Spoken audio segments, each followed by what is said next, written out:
Uy, ayun na.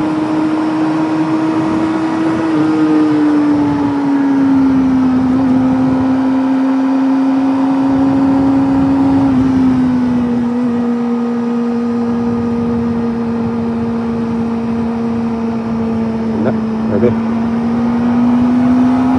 Ay, ah. Uy, huwag tayo magta-take ng risk. Buta ka na mamaya may sumalubog sa ating contract dyan. Ang inang yun. Patay ka pa talaga. Kapag kung ganon, huwag tayo mag-take ng risk ng overtake.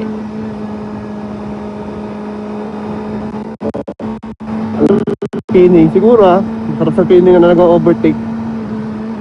Pero mas masarap sa feeling na yung buo pa yung katawan mo talaga. Overtake ka, wala ka ng paa.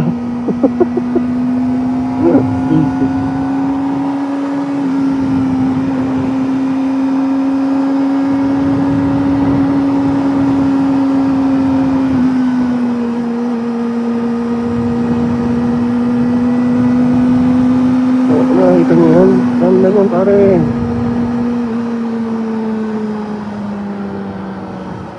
Uy, yun ang sinasabi ko sa inyo. Diba?